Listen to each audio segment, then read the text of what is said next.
Hello and welcome to the code with की इस video में हम ऑपरेटिंग सिस्टम जो हमारी प्लेलिस्ट है उसको आगे बढ़ाते हुए हम पढ़ेंगे प्रोसेस एंड थ्रेडिंग और प्रोसेस के डिफरेंसेस क्या होते हैं। मेनली हम वो इसमें हमारे एग्जाम्स में यही आएगा, तो आप इसको समझ लीजिए तो आपका मेनली हो जाएगा काम। ठीक है, थ्रेड्स को आप जानते हैं वो बहुत छोटा प्रोसेस होता है और प्रोसेस क्या होता है उसका बड़ा पार्ट होता है। तो अगर हम देखें तो एक प्रोग्राम के अंदर हमारा एक बड़ा प्रोग्राम है, ये प्रोग्राम पी है। ठीक है, इसके अंदर प्रोसेस होते हैं, छोटे छोटे प्रोसेस होते हैं, उन प्रोसेस के अंदर थ्रेड्स होते हैं। समझ रहे हो ना आप?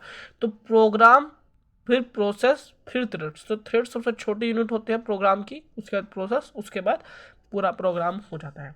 अब ये छोटा होने से क्या फ़ायदा होता है, तो प्रोग्राम हम थ्रेड्स क्यों लगाते हैं, प्रोसेस थ्रेड्स क्यों होते हैं, तो चाहिए देख लेते हैं उसके बारे में। तो इस वीडियो को देखने से पहले आप एक बार ऑपरेटिंग सिस्टम को देख वीडियो चेकआउट कर सकते हैं, हमारी प्लेलिस्ट पे पूरी वो मिल जाएगी। तो अगर हम देखें तो process is a instance of a program that is being executed और प्रोसेस्ड। मतलब वही हमारा प्रोग्राम का एक पार्ट होता है प्रोसेस, जो कि एग्जीक्यूट या प्रोसेस हो रहा होगा। ठीक है, अब थ्रेड देखें तो threads is a segment of a process, ये प्रोसेस का सेगमेंट होता है। और अ लाइट वेटेड प्रोसेस, मतलब बहुत छोटा सा प्रोसेस हो या फिर प्रोसेस का कोई पार्ट हो। जैसे थ्रेड्स होते हैं ना, धागे जो होते हैं तो छोटे छोटे होते हैं, तो अगर हम प्रोसेस देखें तो बड़ा हो गया, फिर इसके अंदर छोटे छोटे छोटे छोटे छोटे हमारे क्या हो गया, प्रोसेस थ्रेड्स हो गए। सॉरी, प्रोसेस के अंदर थ्रेड्स हो गए। ठीक है, तो इज मैनेज बाय शेड्यूलर के थ्रू हम उसको बताते रहते हैं कौन सा करना है कौन सा बाद में करना है। ठीक है, इसका दूसरा पॉइंट देख लेते हैं। Each process is treated as due process by operating system.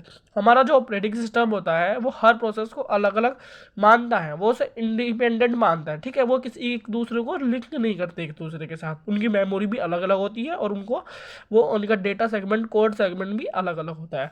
तो ओएस की बात करें, OS take all the user level threads as a single process. तो पूरे जितने भी यूजर लेवल, जितने भी उसका कॉमन काम कर रहा है थ्रेड्स, उसको हम सिंगल प्रोसेस के अंदर मान सकते हैं। ओएस हम मतलब ओएस मानता है। ठीक है, दूसरा, अब तीसरा सबसे इंपॉर्टेंट जो छोटे छोटे पॉइंट है, ये पॉइंट देखो तुम्हें याद करने पड़ेंगे, डेफिनेशन के हिसाब से हो गए। अब इनके जो छोटे छोटे पॉइंट्स है इन दोनों के उससे कैसा है, जैसे कि हमें पता है ये हमारा प्रोसेस जो होता है बड़ा होता है और थ्रेड्स छोटा होता है, तो वही टर्मिनेट होने में प्रोसेस को ज़्यादा टाइम लगेगा, take more time to terminate, और इसको लिटिल टाइम टू टर्मिनेट, तो इसका छोटा टाइम लगेगा। सेम कॉन्टेक्स्ट स्विचिंग क्या होती है, जब हम एक प्रोसेस से दूसरे प्रोसेस में जाते हैं शेड्यूलिंग के टाइम पे, या थ्रेडिंग जब एक थ्रेड से दूसरी थ्रेड पे जाती है, उस टाइम जब वो चेंज होते हैं, रेडी क्यू से रीडिंग क्यू में जा रहे हैं, दूसरा प्रोसेस रीडिंग क्यू से रेडी क्यू में जा रहा है, ये जब काम बीच में चेंज होता है, जैसे ये ऐसे प्रोसेस P1 से P2 होता रहता है, ये ऐसा सिंपल समझ लीजिए, प्रोसेस P1 से ये P2 में जा रहा है, तो हमारा ये काम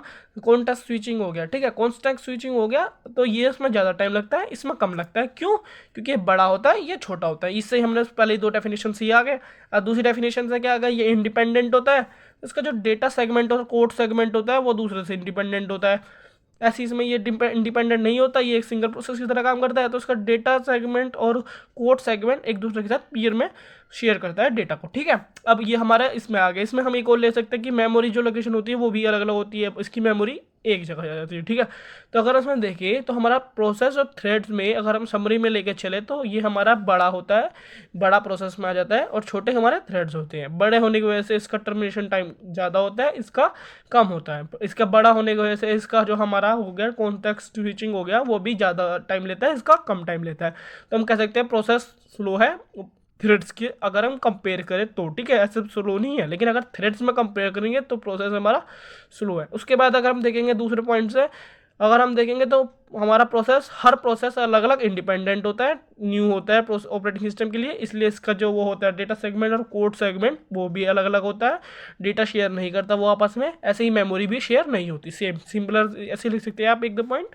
ऐसे ही इसमें अगर हम देखें तो इससे कह सकते हैं हम इंडिपेंडेंट नहीं होता, डिपेंडेंट होते हैं एक दूसरे के साथ, थ्रेड्स लिंक होते हैं तभी वो एक दूसरे के साथ जुड़े रहते हैं, सर्वाइव करते हैं। ठीक है, करते हैं, डेटा शेयर ज़्यादा फास्ट जाता है जब लिंक होते हैं, इस वजह से वो प्रोसेस भी जल्दी हो जाते हैं। तो प्रोसेस वर्सेस थ्रेड्स में, जो कि हमारा ये प्रोसेस और थ्रेड्स को मैंने आपको समझा दिया है, प्रोसेस क्या होते हैं, थ्रेड्स क्या होते हैं, इसके थ्रू आप अच्छे से लिख पाएंगे।